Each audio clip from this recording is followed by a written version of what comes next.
হেই, কি অবস্থা সবার? ধুরন্ধর 2 এর এক্সপ্লেনেশনে আপনাকে স্বাগতম।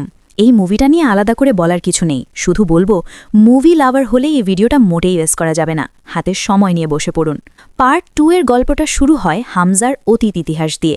পার্ট 1-এ আমরা দেখেছিলাম পাকিস্তানে অপারেশন ধুরন্ধরের সময় হামজার চোখে প্রায়ই একটা পুরনো স্মৃতি ভেসে উঠত। হামজার তখন অল্প বয়স, সদ্য কলেজ পাশ করা যুবক। পরিবারের সাথে গ্রুপ ফটো তোলা হবে। বোঝা যায় ক্যামেরাম্যান ও হামজার বোনের মধ্যে কিছু একটা চলছে। আর ছবি তোলার সময় হামজাকে দেখেন একবার, বোকা বোকা ছেলেটা। এরপর দৃশ্যপট আসে 2000 সালের জানুয়ারি মাস। হামজার সেই ক্যামেরাম্যান বন্ধুর সাথে উত্তরপ্রদেশের একটা জায়গায় যায়। সেখানে একটা লোকের সাথে দেখা করে, যার সাথে হামজার এই বন্ধুর বাবার খুব ভালো সম্পর্ক। হামজার বন্ধু তার বাবার কথা বলে এই লোকের কাছ থেকে কিছু অস্ত্র কিনে নেয়। তারপর দুজন ট্রেনে করে চলে আসে ইন্ডিয়ার পাঠানকোটে। হামজার চোখে মুথে যেন প্রতিশোধের আগুন জ্বলছিল। ট্রেন থেকে নেমে অটো ধরে একটা আলো ঝলমলে বাড়ির সামনে এসে নামে।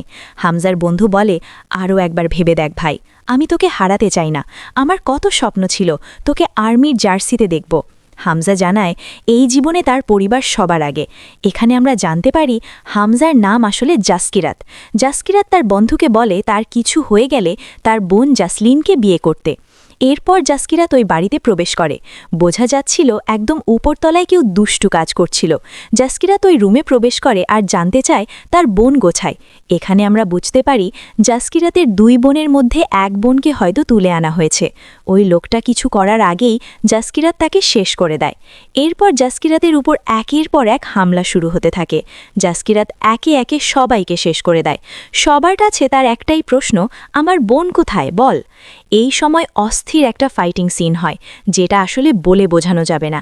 এ সময় বোনের জন্য ভাই জাসকিরাতের চোখে যে প্রতিশোধের আগুন, সেই আগুন যেন আপনার চোখেও ফুটে উঠবে। সবশেষ একজন জানায় যে জাসকিরাতের বোন টিল্লু পাম্পে আছে।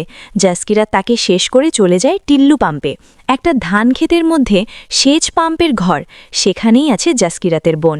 জাসকিরাতকে দেখেই যে তার বোন যে হাউমাউ করে কান্না করে ওঠে, সেটা আপনার বুকেও কাঁপন ধরাবে। বোনের উপর যে অত্যাচার চলেছে, সেটা আসলে কোনো ভাইয়ের চোখে সহ্য করা সম্ভব না। এরপর দৃশ্যপট আসে আদালতে। কাঠগড়ায় দাঁড়িয়ে আছে জাসকিরাত।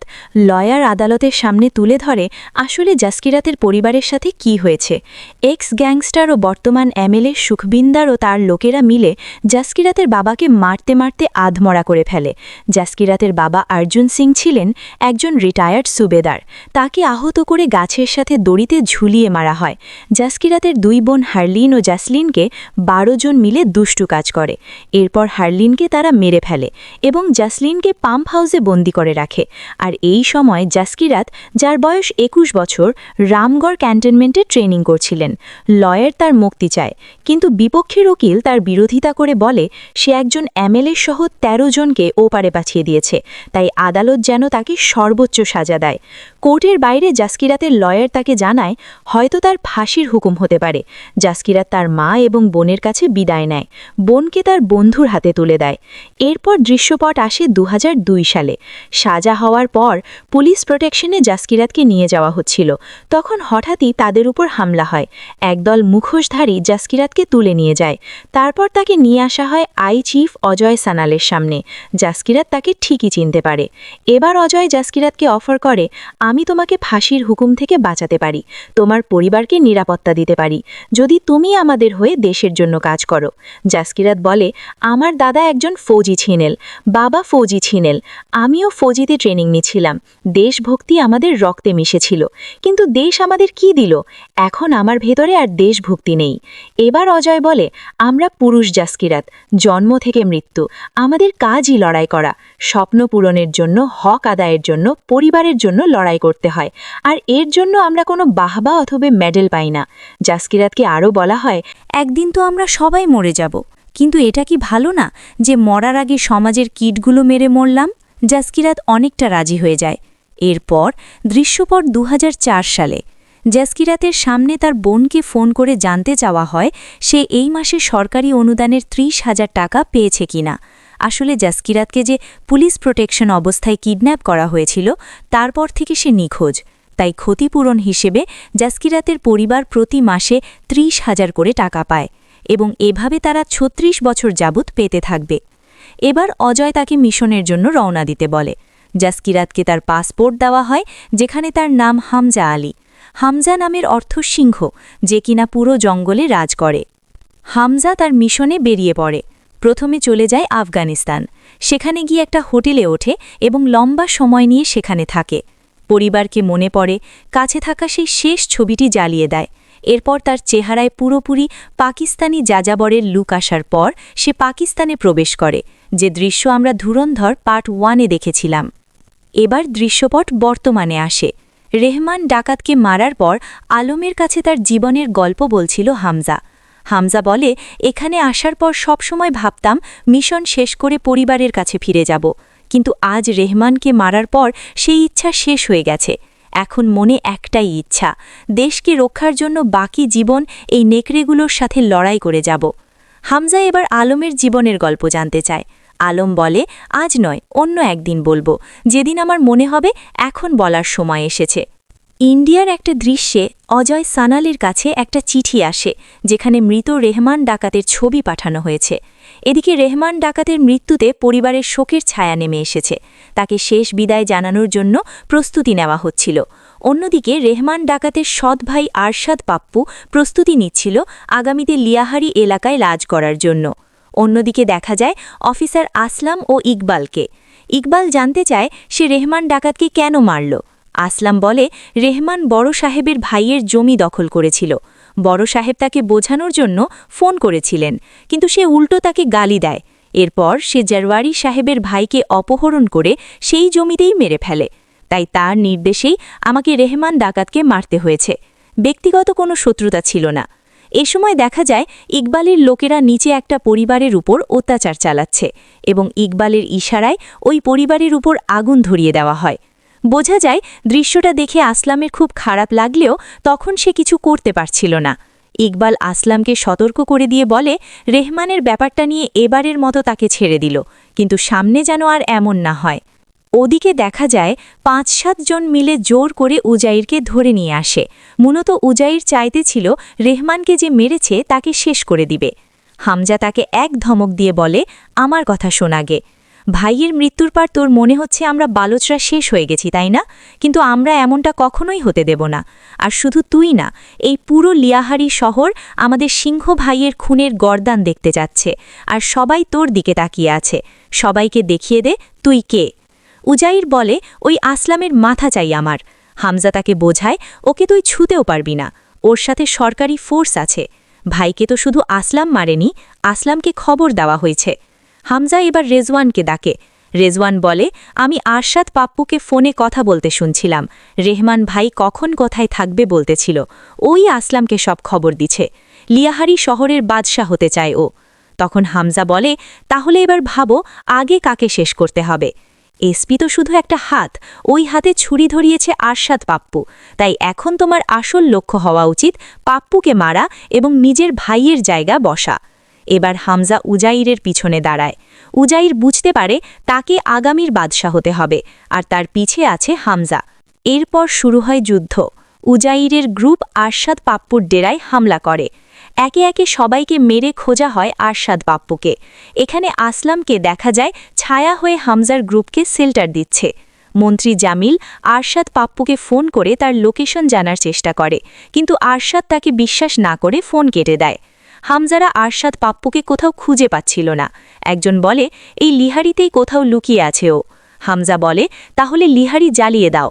যখন আগুনে ফুলকি ওর গায়ে পড়বে ও নিজেই বেরিয়ে আসবে। আর তাই করা হয়। সবখানে আগুন ধরিয়ে দেওয়া হয়। নিরুপায় হয়ে আরশাদ পাপ্পু জামিলকে ফোন দিয়ে প্রাণ ভিক্ষা চায়। জামিল বলে, তুই আমার মিল্ক ফ্যাক্টরিতে চলে আয় বাচ্চা, এখানে তোকে কেউ খুঁজতে আসবে না। পাপ্পু সাথে কিছু টাকা পয়সা নিয়ে মিল্ক ফ্যাক্টরিতে চলে যায়। ভেতরে ঢুকতেই বাইরে থেকে গেট বন্ধ হয়ে যায়, লাইট জ্বলে ওঠে। সামনে দাঁড়িয়ে আছে হামজা, উজাইর আর তার লোকেরা। এরপর পাপ্পুর উপর শুরু হয় মাইর। এই মুভির প্রতিটা হামলা মারামারির দৃশ্যই খুব ভয়ানক, দেখলে শিউরে ওঠার মতো। এরপর পাপ্পুকে আধমরা অবস্থায় লিহারির বাজারে নিয়ে যাওয়া হয়। উজাইর সবাইকে বলে, কেউ এক পা নড়বে না। তারপর পাপ্পুর মাথা আলাদা করে হাতে নেয় উজাইর। সবার সামনে সেই মাথা দিয়ে ফুটবল খেলে ভাইয়ের বদলা নেয়। আর নিজেকে লিহারির বাদশা ঘোষণা করে। এই দৃশ্য দেখে সবার মনে ভয় ঢুকে যায়। হামজা এই দৃশ্য ভিডিও করে জারওয়ারি সাহেবকে পাঠায়। জারওয়ারি সাহেবই হল আসলামের বড় সাহেব, যার কথাই সে রেহমানকে মেরেছে। ভিডিও দেখে জারওয়ারি সাহেব জামিলের উপর রেগে গিয়ে বলে, এটা কি হচ্ছে? আমরা তো লিয়ারিতে শান্তি আনতে চেয়েছিলাম, এটাই তো আমাদের উদ্দেশ্য ছিল, কিন্তু এখানে মাথা দিয়ে ফুটবল খেলা হচ্ছে। সে এসপিকে প্রশ্ন করে, এভাবে চলবে কিভাবে? মাথা দিয়ে ফুটবল খেলা হচ্ছে? তখন এসপি একটা সমাধান দেয়, কলেজ থেকে কিছু বালচ ছাত্রদের ধরে এনে মেরে ফেলা হবে, তারপর বলা হবে যে শাস্তি দেওয়া হয়েছে। এরপর প্রশ্ন ওঠে, উজাইরকে কি করা হবে? জারওয়ারি সাহেব তাকেও মারতে চায়, কিন্তু জামিল বলে, উজেরকে মারবেন না, তার বিরুদ্ধে অ্যান্টি টেরোরিজম অ্যাক্টে মামলা দিন, তাহলে সে সারা জীবন জেলে থাকবে। কারণ রেহমানের পর যদি উজেরও মারা যায়, তাহলে আমাদের রাজনৈতিক অবস্থান নড়বড়ে হয়ে যেতে পারে। এই কথাই জারওয়ারি সাহেবও সম্মতি দেন। বাড়ি ফিরেই জামিল সাহেব উজেরকে পরামর্শ দেয়, তুই এখান থেকে দুবাই চলে যা, আমি সব ব্যবস্থা করে দেব। কিন্তু উজের রাজি হয় না, তার কাজ এখনও বাকি, আসলামকে শেষ করতে হবে। তখন হামজা তাকে বোঝায়, অ্যান্টি টেরোরিজম মামলা বুঝতে পারছ তো, এখানে রেঞ্জার্স আসবে, তোকে মেরে ফেলবে। আসলামকে মারতে হলে আগে তোর বেঁচে থাকতে হবে। প্লিজ ভাই, তুই দুবাই চলে যা, এখানে আমি সব সামলে নেব। উজের রাজি হয়। হামজা তাকে এয়ারপোর্ট অবধি পৌঁছে দেয়। উজের নেমে যাওয়ার পর হামজা দুবাই কর্তৃপক্ষকে উজেরের ব্যাপারে খবর দিয়ে দেয়। ফলে দুবাইয়ের পুলিশ এয়ারপোর্টে উজেরকে অ্যারেস্ট করে ফেলে। অর্থাৎ এখানে হামজা এক ঢিলে ৩ পাখি মেরে দিল। ওদিকে আসলামও কাজে নেমে পড়ে। বিভিন্ন কলেজ থেকে কিছু ছাত্রকে তুলে এনে তাদের হাতে জোর করে বন্দুক ধরিয়ে দেওয়া হয়। তাদের মধ্যে একজন ছিল যে রেহমান ডাকাতকে অস্ত্র সরবরাহ করেছিল। এমনকি বালুচদের একজন বড় অস্ত্র ব্যবসায়ীর ছেলেও তাদের মধ্যে ছিল। আসলাম সে সবাইকে ওপারে পাঠিয়ে দেয়। এই অবদানের জন্য আবার আসলামকে সরকারিভাবে সম্মাননা দেওয়া হয়। এই ঘটনায় হামজা খুশি ছিল না। সে জামিলকে বলে, বাচ্চাদের মারা উচিত হয়নি, এটা করার আগে আমাকে জানানো উচিত ছিল।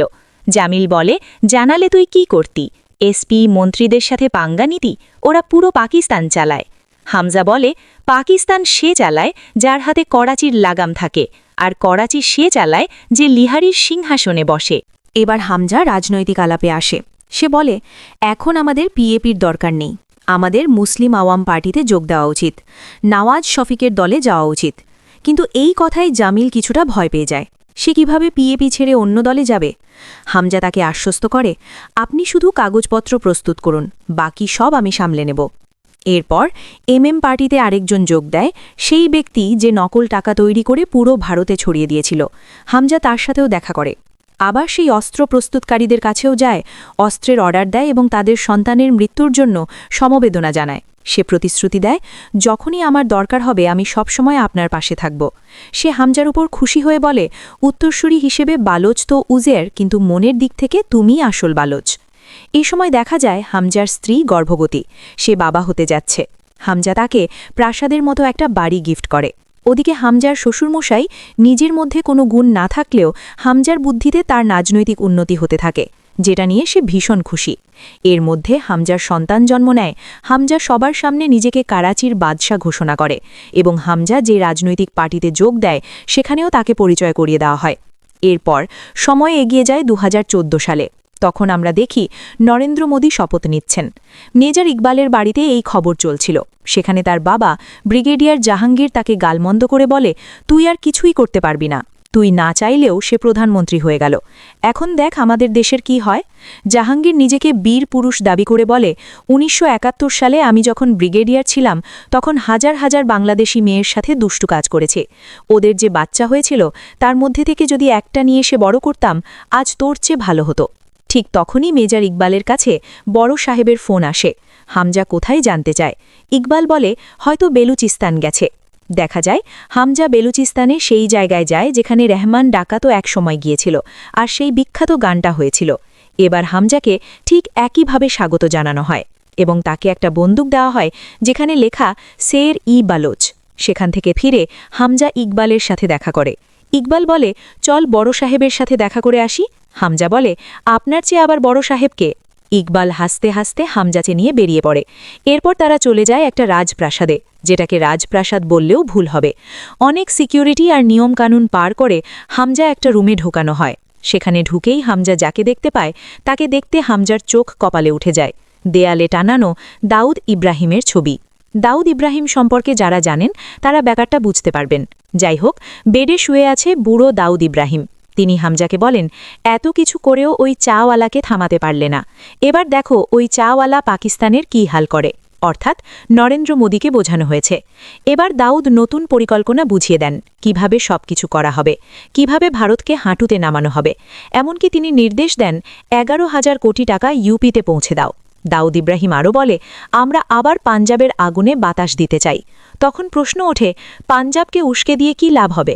তখন মেজর ইকবাল বোঝায়, কেরালা থেকে শুরু করে অরুণাচল দেশের বিরুদ্ধে থাকা সব সংগঠনকেই আইএসআই ফান্ড করে, আর এই ফান্ডিং এখান থেকেই যায়। বড় সাহেবই আমাদের সবার অভিভাবক। দাউদ আবার বলে, পাঞ্জাব থেকে কিছু ছেলে আসবে ডিল করার জন্য, তাদের এখানে থেকে মাল দিয়ে দিও। পাকিস্তানে এই জিনিস খুব কম দামে পাওয়া যায়, কিন্তু ভারতে অনেক বেশি দামে বিক্রি হয়। এতে ভারতের তরুণ প্রজন্ম নেশায় আসক্ত হবে, আর তাদের টাকাতেই আমরা তাদের বিরুদ্ধে আঘাত হানব। এরপর হামজা ওই 5 জন ছেলেকে রিসিভ করতে এয়ারপোর্টে যায়। একে একে সবাই বেরোচ্ছিল।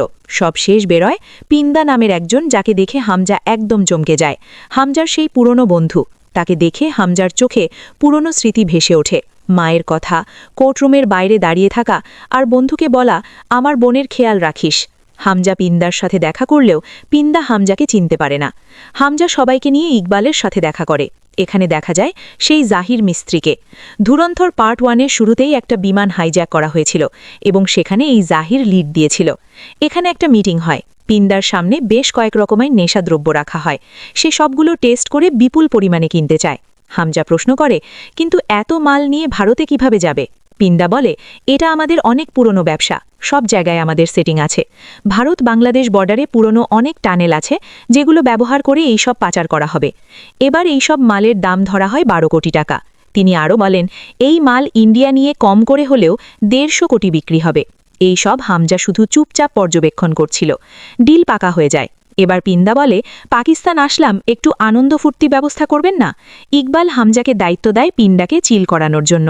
পরে হামজার বাড়িতে রাতে একটি পার্টির আয়োজন করা হয়, যেখানে পিন্দাও থাকে। পরদিন সে চলে যাবে।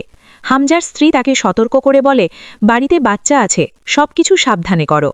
আসলামও সেখানে আসে এবং সে জামিলকে বলে, উজের পাকিস্তান এয়ারপোর্টে আসার পরই ওকে উপরে পাঠিয়ে দেব। এরপর পিন্ডা বাথরুমের জন্য জিজ্ঞেস করে। হামজা তাকে পথ দেখায়, কিন্তু পিন্ডা তাকে সাথে যাওয়ার জন্য বলে।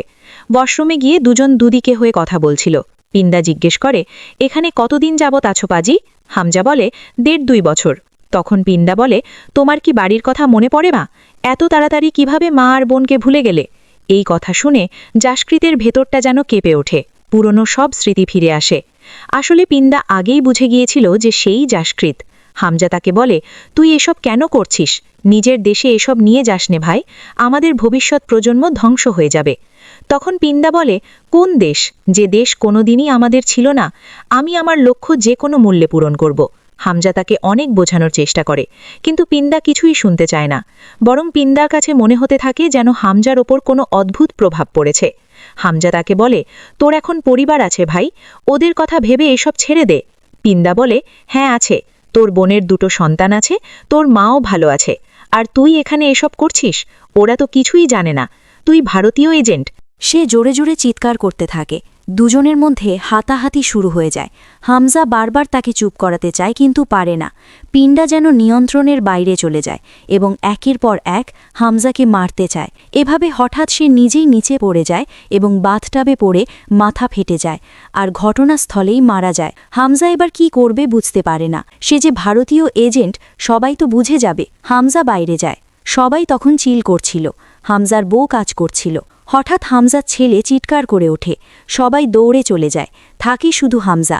কাছে থাকা বন্দুকটা লোড করে। সবাই বাথরুমে গিয়ে দেখে পিন্ডার বডি পড়ে আছে, আর সেখানে হাতে নাতে ধরা হয়েছে আলমকে। হামজা যেন বুকে পাথর নিয়ে তার সামনে আসে।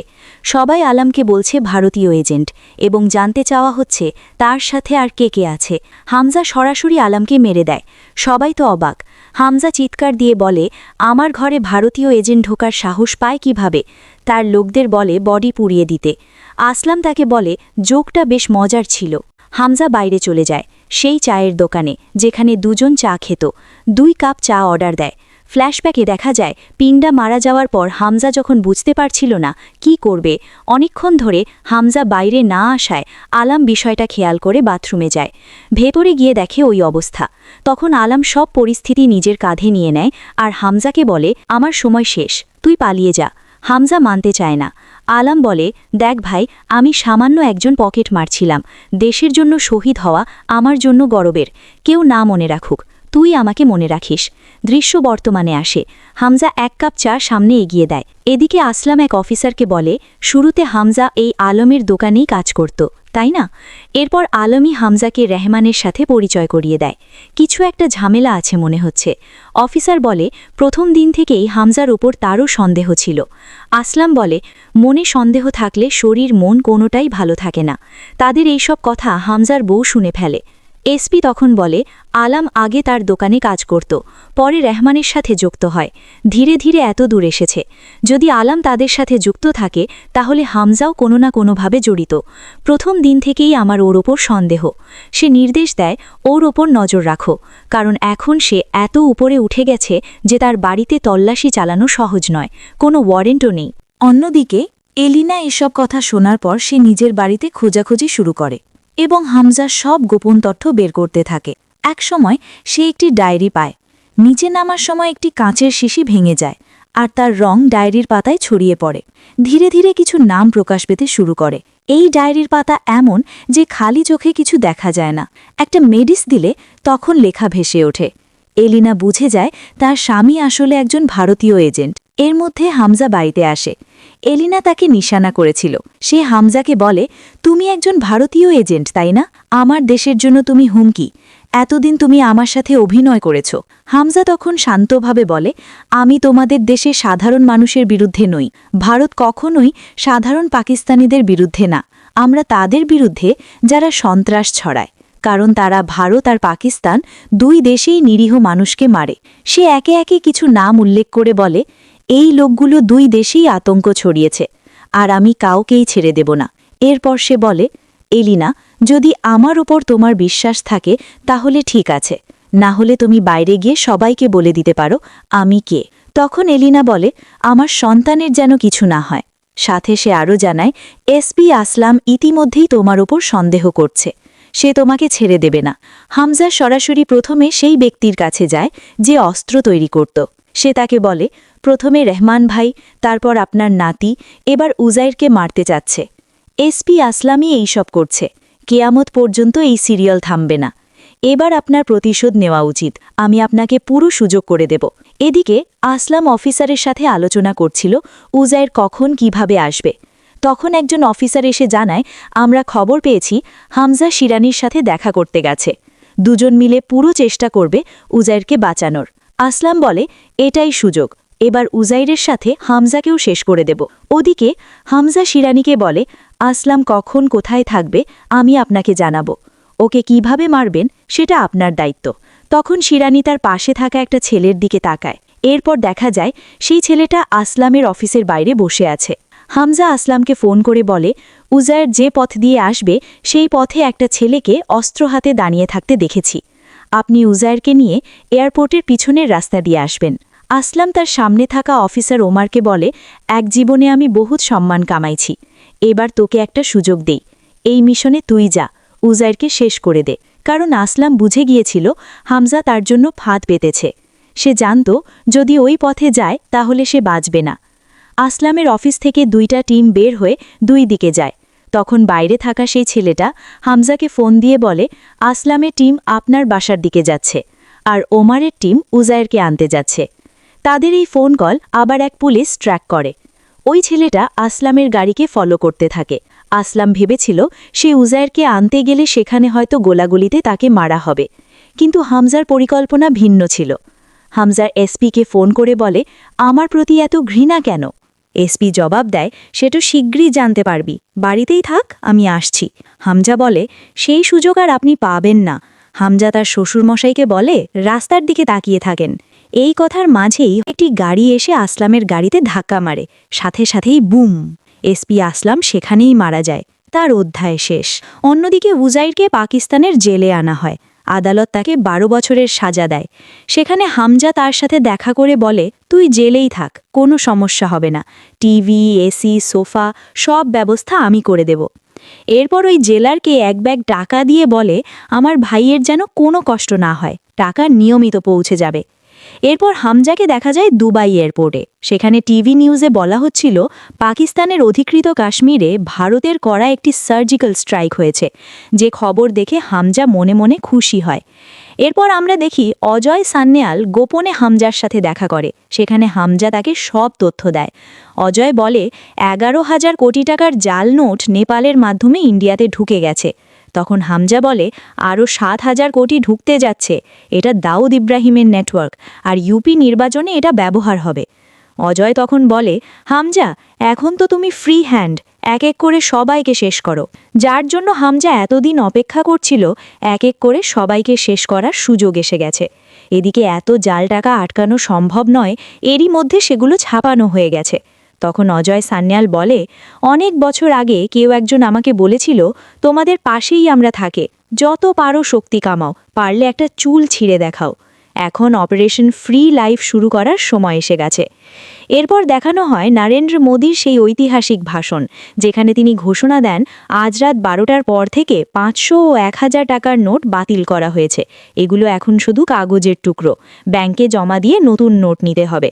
এই সিদ্ধান্তই ছিল বড় একটি মাস্টার স্ট্রোক। এই ঘোষণার পর খাগনি পাগলের মতো হয়ে যায়। সে 60 কোটি টাকার জাল নোট ছাপিয়েছিল, যা এখন আর কোনো কাজের নয়। সে মেজর ইকবালকে ফোন করে, কিন্তু সে ফোন তোলে না। তারপর হামজাকে ফোন করে বলে, ভাই তুই তো সব সমস্যার সমাধান করতে পারিস, এখন কিছু একটা কর। হামজা জানতে চায়, তুমি কি ফ্যাক্টরিতে একাই আছো? খাগনি বলে, হ্যাঁ। হামজা ফ্যাক্টরিতে চলে আসে। খাগনি তাকে ঘুরে ঘুরে সব টাকা দেখায়। এরপর দুজন ছাদে গিয়ে সিগারেট ধরায়। খাগনি বলে, একবার টাকাগুলা চালাতে পারলে ওই হিন্দুস্থানের। এতটুকু বলার পরই হামজা তার গলা চেপে ধরে বলে, কি করবি, এটাই তো তোর শেষ সিগারেট। হামজা তাকে আল্লাহ হাফেজ করে দেয়। এভাবে হামজা একের পর এক সবাইকে শেষ করতে থাকে, এবং হামজার তথ্য নিয়ে ভারতেও গ্রেফতার করা হয় যারা পাকিস্তানের সাথে মিলে কাজ করত। সব শেষ মারা হয় সেই জহুর মিস্ত্রিকে, যে একদিন অজয় সানালকে চ্যালেঞ্জ করেছিল। তাকে আধমরা করে অজয়কে ভিডিও কল দেওয়া হয়। জহুর তখন মাফ চাইতে থাকে। অজয় বলে, আমার সেই অর্ধেক বলা কথাটা তুই পুরা করে দে, ভারত মাতা কি। জহুর বারবার জয় বলতে থাকে। এই দৃশ্যটা তারা বুঝবেন যারা প্রথম খণ্ড দেখেছেন। এবার ইকবাল হামজাকে ফোন করে জানায় দাউদ ইব্রাহিম দেখা করতে চেয়েছে। হামজা হয়তো এই সুযোগের অপেক্ষাই ছিল, কারণ বাইরে থাকা সবাই শেষ, এখন বাকি রাঘব বোয়াল। হামজা খুব কৌশলে হাতের আঙুলে একটা স্লো পয়জন নিয়ে নেয়, তারপর দেখা করে দাউদ ইব্রাহিমের সাথে। সবাই যখন বসেছিল তখন টিভি নিউজে বলা হয় আদালত থেকে রায় দেওয়া হয়েছে, বাবরি মসজিদ ভেঙে সেখানে রাম মন্দির তৈরি করা হবে। এতে দাউদ ক্ষিপ্ত হয়ে বলে, ভারতকে এখন উচিত শিক্ষা দিতে হবে, একে একে মুজাহিদিন পাঠাবো, আর ওদেরকে ধ্বংস করে দেব। এবার কম করে হলেও 40 থেকে 50 মুজাহিদিন পাঠাবো। মুজাহিদিন মানে হল যারা নিজের জীবনের বিনিময়ে অন্যকে মারে। সবাই যাওয়ার আগে দাউদের সাথে মুসাফা করে যায়। হামজাও মুসাফা করবে এবং ওই পয়জন দিবে। ঠিক এই সময় নার্স এসে তার হাত সরিয়ে দেয়। এরপর হামজা বাড়িতে ফিরে এলিনাকে একটা পাসপোর্ট দেয় এবং বলে, আগামীকাল আমি বড় একটা কাজ করতে যাচ্ছি। ফিরে আসার পর আমরা 3 জন এখান থেকে চলে যাব। এলিনা তাকে জড়িয়ে ধরে। বাইরে থেকে এসপি এক অফিসার এই সব কিছু লক্ষ্য করছিল। সে বুঝে যায় এলিনার কাছে কিছু তথ্য আছে। ওদিকে ইকবাল একটা ডেরায় যায় এবং সেখানে থাকা অনেক যুবক ছেলেদের মুজাহিদ হওয়ার জন্য মোটিভেট করে। সবাই ইকবালের কাছে মুজাহিদ হওয়ার ওয়াদা করে। এদিকে সেই পুলিশ অফিসার এলিনার বাড়িকে ঢুকে তার সন্তানের মাথায় নিশানা করে বলে, সত্যি করে বলো, হামজাকে, সে কি ভারতীয় এজেন্ট? ভয় পেয়ে এক মা যা করে এলিনার সত্য বলে দেয়। এরপর সেই অফিসার সবকিছু মেজর ইকবালকে জানায় হামজা আসলে ভারতের হয়ে কাজ করছে। এটা শোনার পর ইকবালের রাগ আরও বেড়ে যায়। নিজের চুল কেটে প্রস্তুতি নেয়, প্রয়োজনে সেও মুজাহিদ হবে। তবুও হামজা আর তার হিন্দুস্থান শেষ করে ছাড়বে। পরদিন হামজা অস্ত্র গোলাবারুদ নিয়ে ইকবালের সাথে দেখা করতে যায়। ইকবাল 2 ব্যাগ টাকা দেয় আর হামজা দেয় অস্ত্র। হামজার সঙ্গী রিজওয়ান টাকার ব্যাগ নিয়ে গাড়িতে রাখে। তখন সে ব্যাগ খুলে দেখে সব নকল টাকা। সে যখন হামজাকে বলতে আসবে তখন গেট বন্ধ করে দেওয়া হয়। হামজা বুঝতে পারে কোনো একটা ঝামেলা হতে যাচ্ছে। মেজর ইকবাল হাসতে হাসতে বলে, হামজা, তুমি জানো 26-11 মতো বড় হামলাগুলোতে আমি কেন সবসময় ফোনে হ্যান্ডলারের সাথে থাকি? সে জিজ্ঞেস করে। কেন? ইকবাল বলে, কারণ আমি কাফিরদের চিৎকার শুনতে মজা পাই। এই বলে সে হাসতে হাসতে উঠে হামজার কাছে যায় এবং তার পিঠে ও বুকে ছুরি দিয়ে আঘাত করে। হামজা মারাত্মকভাবে আহত হয়, কিন্তু তারপরও হাসে। কোনোভাবে নিজেকে সামলে নিয়ে বলে, আমারও মজা লাগে তোদের মতো লোকদের চিৎকার শুনে। আর সেই চিৎকারের সময় এসে গেছে। এরপর পুরো প্ল্যানটা পরিষ্কার হয়। মনে আছে যে অস্ত্র ব্যবসায়ী শিরানির কাছে সে গিয়েছিল? হামজা তাকে বলেছিল, যদি আমি সব অপরাধীদের, যারা তোমার নাতি আর তোমার গ্রামের লোকদের মৃত্যুর জন্য দায়ী, এক ছাদের নিচে নিয়ে আসি, তাহলে তুমি কি করবে? সে বলেছিল, আমি তাদের সবাইকে মেরে ফেলব। এই পরিকল্পনা আগেই সেট করা ছিল। বাইরে তার লোকজন মোতায়েন ছিল। তারা পুলিশের পোশাক পরেছিল, যাতে দেখে মনে হয় তারা আইএসআই বা রেঞ্জার্সের লোক। ফলে স্থানীয় কেউ সন্দেহ করবে না। সবাই ভাববে এটা আইএসআই আর রেঞ্জার্সের ভেতরের কোনো অপারেশন। অস্ত্রভর্তি ক্রেটগুলোতে ভেতরে আগে থেকেই বোমা বসানো ছিল। রিজওয়ানকে নির্দিষ্ট সময় ট্রিগার চাপতে বলা হয়েছিল। হামজা ভেতরে থাকুক বা না থাকুক, সময় হলে বাটন চাপা হয়। বুম! ভয়াবহ বিস্ফোরণে চারপাশ কেঁপে ওঠে। হামজা সহ সবাই আহত হয়। বিস্ফোরণের পরও হামজা নিজেকে সামলে উঠে দাঁড়ায়। প্রথমে সে 2 জন সন্ত্রাসীকে মেরে ফেলে। এরপর মেজর ইকবালের সাথে হাতাহাতি লড়াই শুরু হয়। অনেক কষ্টে সে ইকবালকে আহত করে, যদিও সে নিজেও খুব খারাপভাবে জখম হয়। মেজর ইকবাল বাইরে পালানোর চেষ্টা করে। হামজাও তার পিছু নেয়। দুজনের মধ্যে গুলির লড়াই শুরু হয়। শেষ পর্যন্ত ইকবাল পালাতে থাকে, পিছন থেকে হামজার ওপর আঘাত করতেই থাকে।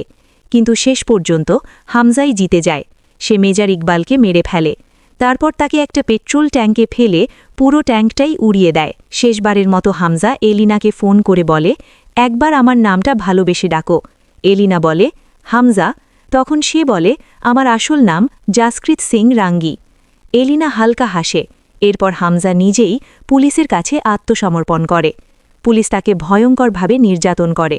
তার মুখ থেকে স্বীকারোক্তি বের করার চেষ্টা করে, যেন সে সবকিছু করেছে আর এটা ভারতের কাজ। অন্যদিকে আইএসআইয়ের নতুন officer lieutenant general Shamshad Ahmed নির্দেশ দেয়, এমন টর্চার করো যাতে সে স্বীকার করে সেই আমাদের লোকদের মেরেছে। তারপর আন্তর্জাতিকভাবে ভারতকে অপদস্থ করব। ঠিক তখনই তার কাছে অজয় সানিয়ালের ফোন আসে। সে বলে, কেমন আছো আহমেদ? তোমার কাছে আমার একজন লোক আছে। তাকে আজ ভোর হওয়ার আগেই মারগালা হিলসের কাছে ছেড়ে দিতে হবে। সেখানে একটা প্রাইভেট জেট উড়বে। তাকে নিরাপদে তুলে দিতে হবে। তখন শামশেদ বলে, আমি কেন তোমাকে সাহায্য করব? তখন অজয় সানিয়াল শান্তভাবে বলে, আমার বেশি কথা বলার অভ্যেস নেই। একটা ছোট গল্প বলি। 3 মাস আগে আইএসআইয়ের এক বড় অফিসার ইসরায়েলের লোকদের সাথে দেখা করে এবং তাদের কাছে নিউক্লিয়ার অস্ত্র সংক্রান্ত কিছু তথ্য বিক্রি করে, যা পাকিস্তানের জন্য খুবই গুরুত্বপূর্ণ ছিল। সে আরও বলে, শত্রু দেশের সাথে হাত মিলালে তোমাদের দেশের মানুষ কি তোমাকে ছেড়ে দেবে? তোমাকে জীবন্ত পুড়িয়ে মারবে। তোমার পরিবারকেও রেহাই দেবে না। বেশি কথা বলতে বাধ্য করো না। এই খবর খুব তাড়াতাড়ি বাইরে চলে আসবে। আমি তোমাকে কিছু ছবি ও ভিডিও পাঠিয়ে দিচ্ছি। শামশেদ ভিডিওগুলো দেখে তাড়াতাড়ি সবাইকে বেরিয়ে যেতে বলে। অজয় বলে, যদি আমার লোক 1 ঘন্টার মধ্যে নির্দিষ্ট জায়গায় না পৌঁছায় তাহলে সব ফাঁস হয়ে যাবে। এবার শামশেদ নমনীয় হয়ে বলে, কিন্তু অজয় স্যার, এই খবর তো ছড়িয়ে গেছে। সবাই জেনে গেছে একজন ভারতীয় এজেন্ট ধরা পড়েছে। ওকে ছেড়ে দিলে কাউকে তো গ্রেপ্তার দেখাতে হবে। তখন হামজা বলে, উজায়েরকে আমি এই দিনের জন্যই জেলে আরাম আয়েশ দিয়ে বাঁচিয়ে রেখেছি। এখন উজায়েরের ওপরই সেই অভিযোগ চাপানো হবে। তাকে জনসম্মুখে ভারতীয় এজেন্ট হিসেবে দেখানো হবে। এরপর হামজাকে মারগালা হিলসের কাছে নামিয়ে দেওয়া হয়। তার শরীর থেকে রক্তে ভেসে যাচ্ছিল। কিছু দূর হেঁটে যাওয়ার পর একটি গাড়ি এসে থামে। দরজা খুলে যায়। সে গাড়িতে উঠে বসে। গাড়িতে উঠে দেখে তার পাশে বসে আছে তার শ্বশুর জামিল। দেখে সে একেবারে হতবাক হয়ে যায়। আসলে জামিলের সাথে অজয়ের আগে থেকেই যোগাযোগ ছিল। সে সবসময় বোকার ভাব ধরে থেকে হামজাকে সাহায্য করেছে। যখন জাসকৃতকে পাকিস্তানে পাঠানো হয়েছিল তখন অজয় সানিয়াল বলেছিল, আমাদের একজন অ্যাসেট অনেক দিন ধরে ওখানে আছে, সে হয়তো কখনো তোমার সামনে আসবে না, তুমি তার সম্পর্কে কিছু জানতেও পারবে না, কিন্তু সে সবসময় পেছন থেকে তোমাকে সাহায্য করবে। দেখা যায় জামিল সবসময় ছায়ার মতো হামজার পাশে ছিল, তাকে বাঁচানোর জন্য সবসময় চেষ্টা করেছে এবং ৪৫ বছর ধরে ভারতের জন্য গুপ্তচর হিসেবে পাকিস্তানে কাজ করেছে। তার কাজই ছিল পাকিস্তানের রাজনীতির ভেতরে ঢুকে পড়া। এই গল্প শুনে হামজা পুরোপুরি স্তব্ধ হয়ে যায়। তখন সে শুধু এলিনা আর তার সন্তানের কথা বলে। জামিল তখন বলে, তোমাকে তাদের ভুলে যেতে হবে, এটাই তোমার জন্য ভালো, তাদের জন্যও ভালো। হামজা বলে, আমার একটাই আফসোস, আমি দাউদকে মারতে পারিনি। তখন জামিল হেসে তাকে একটি ছবি দেখায়, যেখানে তরুণ বয়সের দাউদ, জামিল এবং মেজর ইকবালের ছবি ছিল। হামজা যে সিলিকন বিষ ব্যবহার করতে গিয়েছিল, ঠিক একই বিষ জামিল ও দাউদের হাতে লাগিয়ে দিয়েছিল। তাই দাউদের মৃত্যু এখন নিশ্চিত। জামিল বলে, তাকে একবারে মেরে ফেলব কেন, তাকে ধীরে ধীরে কষ্ট দিয়ে মারা উচিত। এই টুইস্টটা ছিল একেবারে চমকে দেওয়ার মতো। এরপর হামজা ভারতে ফিরে অজয় সানিয়ালের সাথে দেখা করে। অজয় সানিয়াল হামজাকে বোঝান, তোমাকে তোমার পুরনো জীবনের সব কিছু ভুলে যেতে হবে, আজ থেকেই তোমার নতুন জীবন, তুমি আর কারোর সাথে দেখা করতে পারবে না। এরপর হামজা তার রুমে গিয়ে তার বউ আর বাচ্চার ছবি পুড়িয়ে ফেলে। অজয় নাস্তা করছিল, তখন বানসাল এসে বলে, উই লস্ট আওয়ার অ্যাসেট, অর্থাৎ হামজা হারিয়ে গেছে। দেখা যায় হামজাকে, সে ট্রেনে করে পাঠানকোটে পৌঁছে যায় নিজের পরিবারের সাথে দেখা করার জন্য, কিন্তু সেখানে গিয়ে দেখে তার পরিবার তাকে ছাড়াই নিজেদের জীবন গুছিয়ে নিয়েছে। তারা নতুন বাস্তবতায় নিজেদের মানিয়ে নিয়েছে। হামজা বুঝতে পারে সে যদি আবার ফিরে আসে তাহলে তাদের জীবনে আবার অস্থিরতা তৈরি হবে। সবাই প্রশ্ন করবে সে কিভাবে ফিরে এলো, পুরনো কেস আবার খুলবে, অনেক গোপন বিষয় সামনে আসবে। তাই সে সিদ্ধান্ত নেয় ফিরে না যাওয়াই ভালো। এখানেই সিনেমার মূল গল্প শেষ হয়। এভাবেই শেষ হয় ধুরন্ধর ২ মুভি। গল্পটা কেমন ছিল কমেন্ট করে জানাতে ভুলবেন না। ভালো লাগলে লাইক শেয়ার করবেন। আজ বিদায় নিচ্ছি।